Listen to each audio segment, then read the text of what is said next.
नमस्कार, आप देख रहे हैं भोजपुरिया दस्तक। बड़ी खबर रोहतास के विक्रमगंज से है।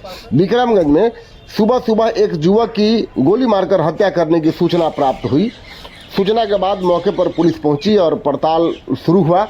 आसपास के लोगों का जमावड़ा लगा। पता चला युवक बरना गांव निवासी सिंहासन सिंह के 25 वर्षीय पुत्र दीपक सिंह हैं। दीपक सिंह बालू के कारोबार में थे और बालू के कारोबार में उनका 2-3 ट्रैक्टर चलता था और इसी में उनका दिनचर्या था। पुलिस को जो जानकारी मिली उसके अनुसार युवक दीपक सिंह 2 दिन पहले यानी कि कल सुबह अपने सिस्टर के यहाँ, अपनी बहन के यहाँ नुआव गांव में गए थे और वहाँ से वो अब तक घर नहीं लौटे थे। इस बीच जहाँ उनका हत्या हुआ वहाँ से ये पिस्टल बरामद हुआ, देसी रिवॉल्वर आप देख सकते हैं। जब एफएसएल की टीम आई तो उसने ये देखा कि युवक की बॉडी के नीचे ये पड़ा हुआ है। ये युवक है जिनकी हत्या की गई है। इनका नाम है दीपक सिंह और इनका ये फाइल फोटो है, आप देख सकते हैं कितने खूबसूरत स्मार्ट युवक थे। इनकी हत्या क्यों हुई और किन परिस्थितियों में वहाँ पर रिवॉल्वर पाया गया, पुलिस इन सभी सवालों का जवाब ढूंढ रही है। मौके पर एफएसएल की टीम पहुंची है। एफएसएल की टीम के पहुंचने के बाद ही पता चला कि वहाँ पर एक रिवॉल्वर भी है।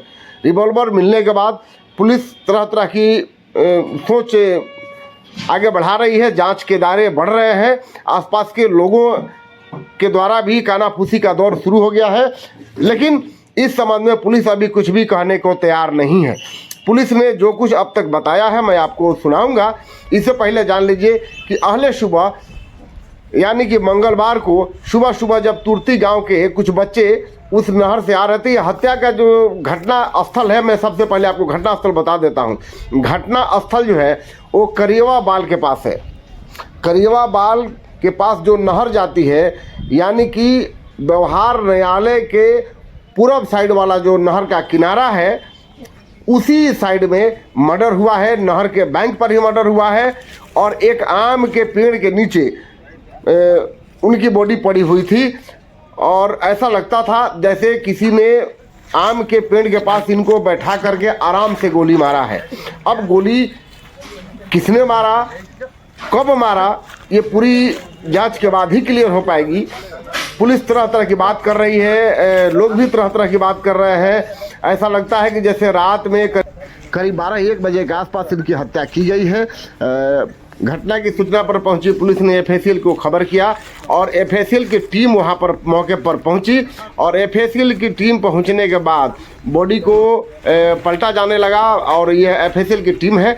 उसके बाद वहां से जब बॉडी पलटा गया तो बॉडी पलटने के बाद एक देसी रिवॉल्वर वहां से बरामद हुआ है जो मृतक के शरीर से दबा हुआ था। अब उस रिवॉल्वर का क्या राज है, पुलिस इस पर खुलासा करेगी। तरह तरह के एंगल से एफएसएल की टीम जांच कर रही है। पेड़ में जो है गोली के कुछ और निशान भी हैं और वहाँ पर खून के छींटे भी पड़े हुए हैं। देखना है पुलिस सभी एंगल से क्या पता लगा पाती है, लेकिन लोगों को का ये कहना है कि लड़का बहुत ही अच्छा था और आसपास के लोगों ने इसके बारे में बताया कि कोई नशा वगैरह नहीं करता था, लेकिन किन परिस्थितियों में यहाँ तक ये पहुँचा ये बहुत बड़ा सवाल है। आप देख सकते हैं ये जो रिवॉल्वर है ये मृत के बॉडी के पास पड़ा हुआ था। इसी पर मतलब ये बॉडी के नीचे था, दबा हुआ था, इसी के ऊपर उनकी बॉडी थी। जब पुलिस ने बॉडी को पलटा तो ये रिवॉल्वर यहीं से दिखा, ये कागज का टुकड़ा भी दिखा। डीएसपी कुमार संजय ने मीडिया से बात करते हुए क्या कुछ कहा, पहले आप सुन लीजिए। हत्या लग रही है की गई है, वो जो यहाँ का पीओ देखने के बाद प्रतीत हो रहा है। परिजन के द्वारा अभी तक तो कुछ खास नहीं बताया जा रहा। एफएसएल की टीम को बुलाया गया है और लगे कूड़ेदान हो जाना चाहिए। घटना लगभग कितने बजे की लगती है? कोई पता नहीं है, लेकिन रात में ही की गई है।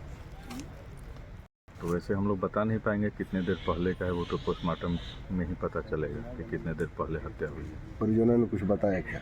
नहीं, कुछ खास नहीं बता पा रहे हैं। ये सूचना मिल रही है कि कल सुबह में अपनी बहन के यहाँ गए थे नुआव और उसके बाद फिर यहाँ डेड बॉडी मिला है। देखते हैं क्या एंगल होता है। क्या नाम थे इनका सर? दीपक कुमार सिंह। दीपक।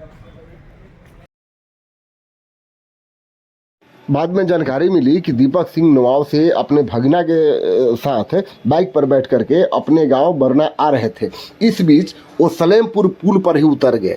शाम के समय में वो सलेमपुर पुल पर उतर गए हैं और सलेमपुर पुल से वो अपने गांव नहीं गए। उसके बाद सुबह में इनकी मृत बॉडी यहाँ पर पाई गई है। सलेमपुर किनके पास गए थे, क्यों गए थे, इन सभी सवालों के जवाब में इनके हत्या का राज छुपा। फिलहाल आप देखते रहिए भोजपुरिया दस्तक। हम हर अपडेट को आपके सामने स्पष्ट रूप से पहुंचाएंगे। पुलिस और जांच टीम अब तक कहां तक पहुंची है, इसकी जानकारी के लिए शाम तक जो वीडियो मिलेगा मैं उसको आपको अपडेट करूंगा। देखते रहिए भोजपुरिया दस्तक। भोजपुरिया दस्तक।